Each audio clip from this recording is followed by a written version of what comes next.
Thank you for the introduction, and hello. Today I'm going to be presenting on behalf of our co-author group, including Samah Abdelrahim, who unfortunately couldn't join us today due to travel restrictions, but I'm very glad to bring the work that we've been doing together on investigating heterogeneity and shape bias, a study on procedural stimuli and age-related variations. So one of the things that we think about when it comes to early word learning is a child's ability to generalize to new word labels. Let's say I introduce a new word to a child and I ask them, do you want to play with the DAX? This new word could be referring to any number of items in their environment. It could be that you categorize a DAX by size or by color, or that part of an object, such as the wheel but not the roof of an object, is what makes a DAX.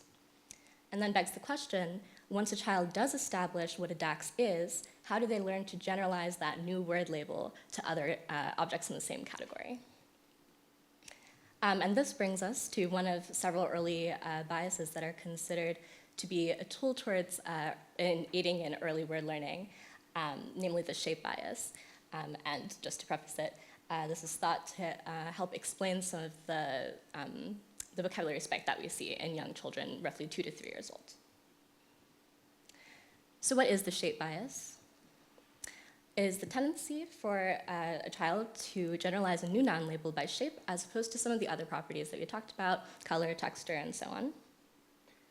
Previous research has shown that children who are trained on shape-organized objects tend to acquire new words faster, new object names in particular.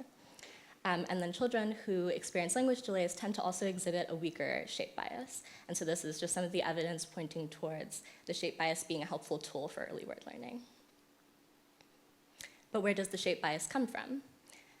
There are many theories in play, namely that it could be an innate perceptual bias, it could be a product of the syntactic structure of the native language a child is learning, or it could stem from one of several types of statistical regularities.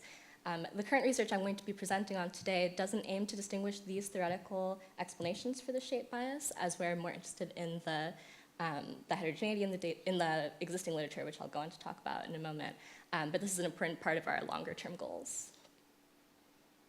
So that brings me to this recent meta-analysis, which was conducted by Abdelrahim and Frank in 2024, and covers 47 studies and over 300 effect sizes. This meta-analysis found that overall there is evidence of the shape bias. However, there is a large between-study heterogeneity, over 90% of the variance for which is not explained by age-related differences or language-related differences. So to walk through the graph with you here, on the x-axis, we can see the age in months. On the y-axis, we can see the standardized mean differences. On the left-hand side, we have studies that were conducted for Indo-European languages, and on the right-hand side, studies conducted for non-Indo-European languages. And you can see from the curve on the left side that for children between 20 and 60 months of age, there's a curve indicating evidence of the shape bias there, whereas we're not seeing that for non-Indo-European languages. However, you can also see clearly from the graph, which has data points scattered all over the plot, that there's a lot of heterogeneity between the studies in the literature. And so this meta-analysis proposes that perhaps procedural heterogeneity can explain some of that. So the next steps, based on this, the results of this meta-analysis, would be for us to address the procedural sources of heterogeneity. This is part of a longer-term goal of conducting coordinated multi-site data collection, but in order to do that, we need to select a set of stimuli that can be used and a procedure that can be used across all of those studies, and that's what the current literature I'm going to be talking about, or the current studies, is aiming to do. So there are many sources of procedural variation that can stem from the stimuli structure, as well as the different measures that are being used. It's been done many ways. Namely, you could be interested in looking at the function of an object, the impact of the complexity of it, or the material. There have been forced choice versus non-forced choice measures. Sometimes the children will get the option of saying, I don't know which object this new word label can be generalized to, and sometimes they get endorsement, and so it can be hard to compare across the literature this way. But all of these things are looking at conceptual or perceptual considerations the child might be making when they're learning to generalize a new word label. The current studies I'm going to be presenting on opted to look into function as a condition, and we did this because the shape bias is proposed generally to apply to solid artifacts that are referred to by common nouns. So even when we're looking at that subsector of the data, as there's been research done on whether or not children are taking into account functional information when they're trying to generalize a new word label, we see that there are many mixed results.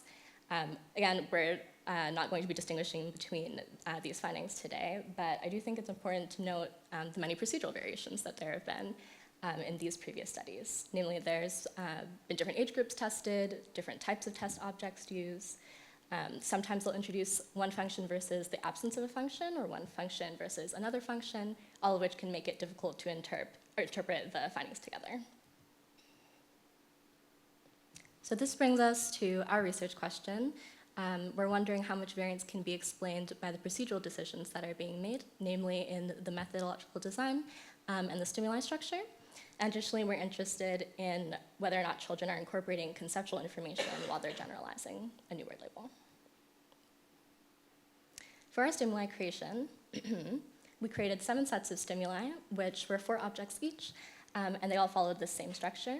We had an exemplar or a standard, 1 shape-matched object, 1 material-matched object, and 1 control, which didn't share any qualities with the standard. And when we were designing the stimuli, we also wanted to take into account what we knew would be a function condition in the future.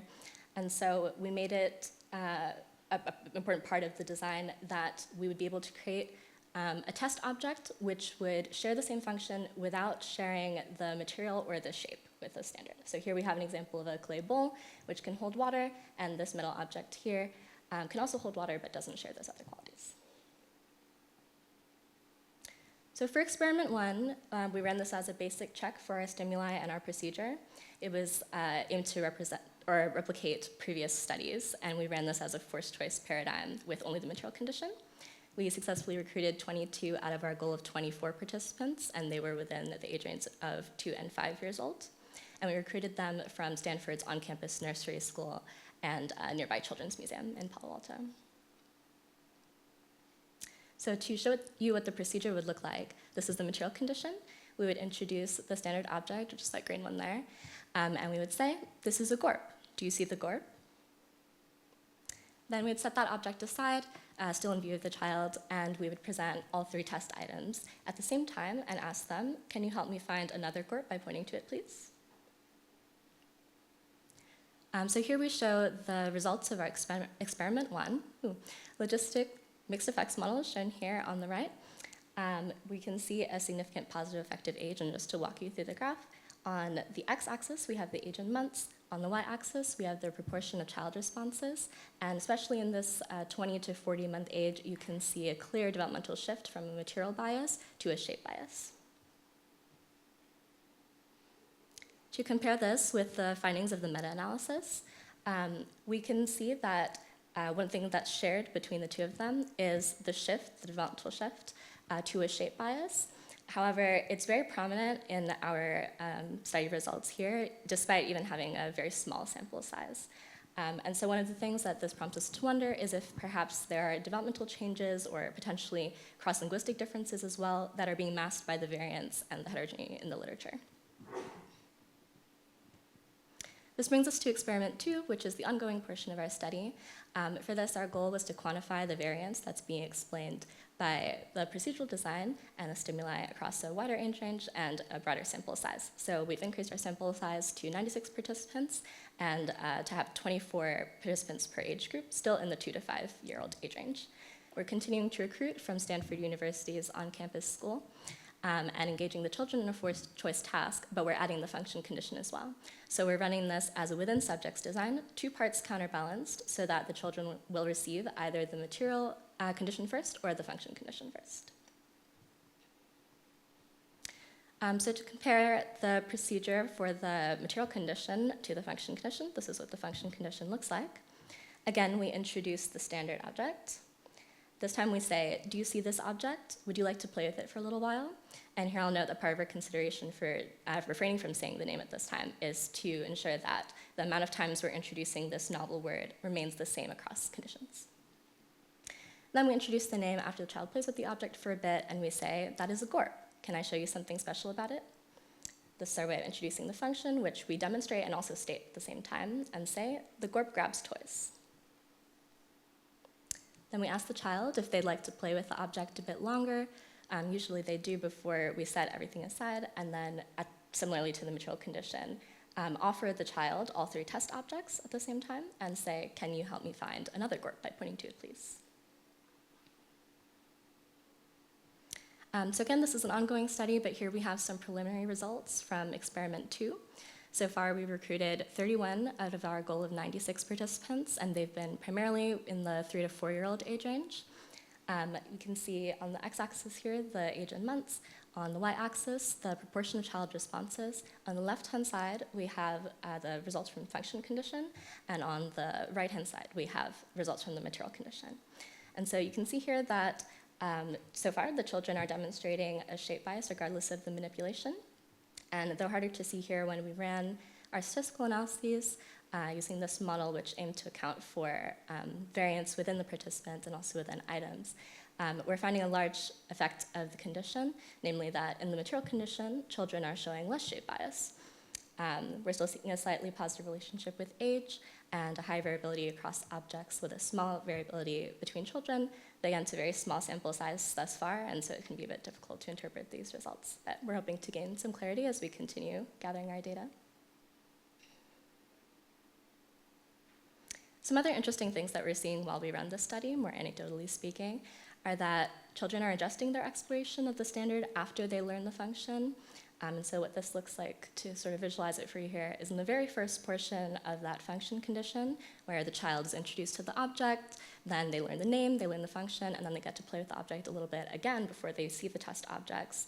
The comparison between the form of play that they have with it seems to differ, in that the children have mimicked our demonstration of the function a number of times with the standard. So in this case, they might try grabbing at the table with the GORP.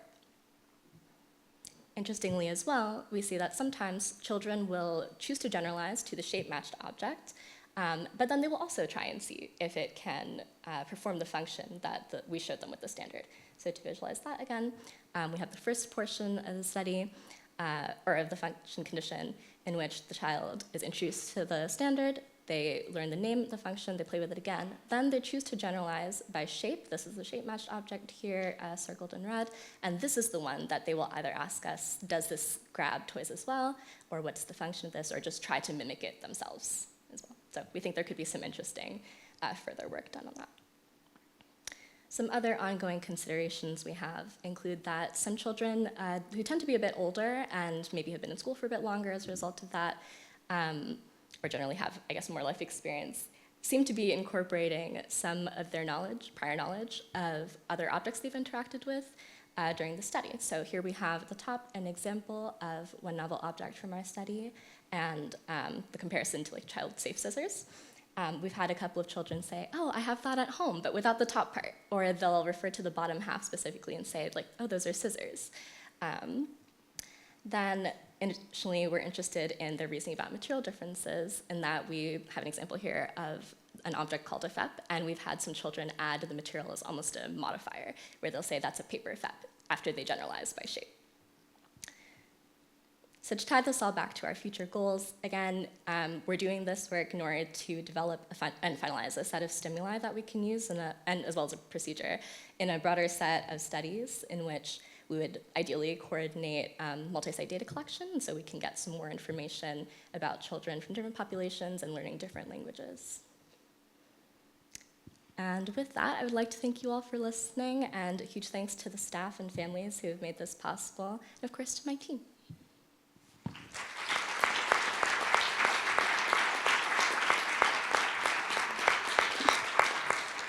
Thank you, Meesha, for the talk. Please raise your questions now.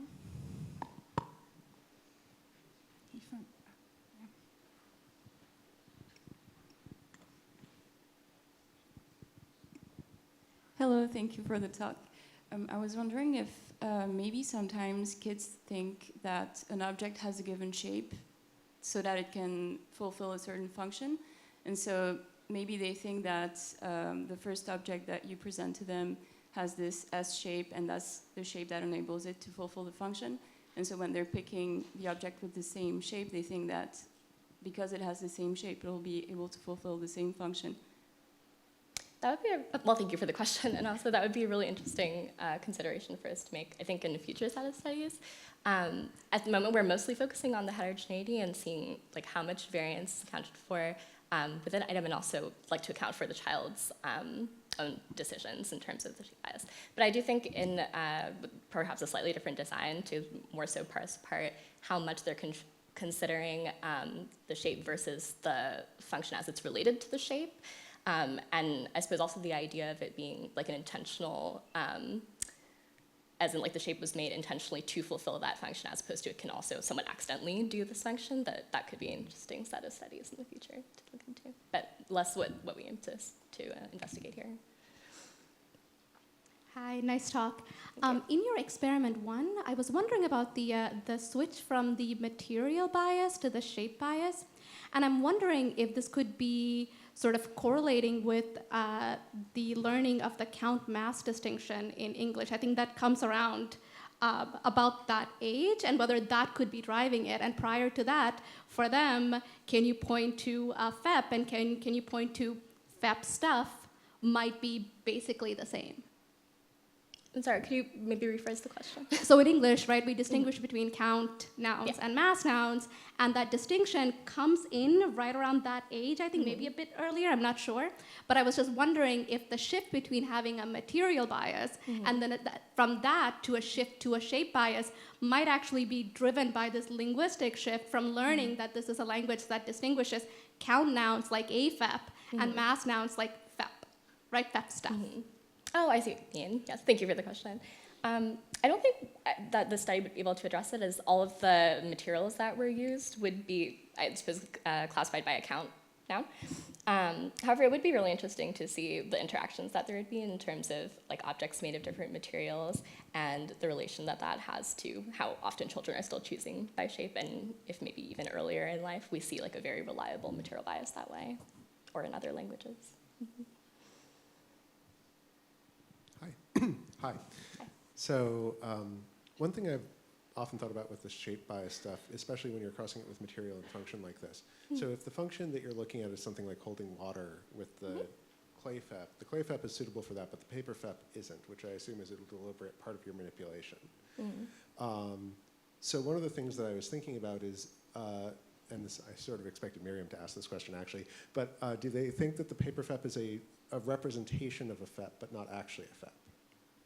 Oh, that would be interesting.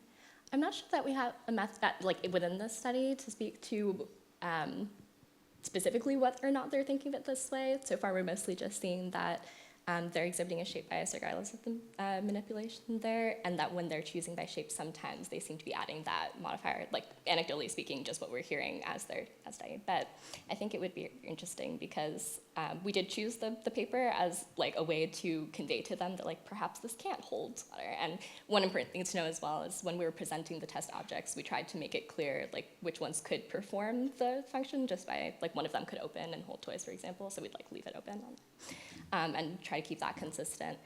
But yeah, does that answer? Sure, perhaps there's I mean, I guess another way of putting the question is if you, for your test items, didn't have physical objects but had drawings of objects, do you think you would get the same results? I think some previous work has actually been done on shape bias, like using 3D objects versus 2D objects.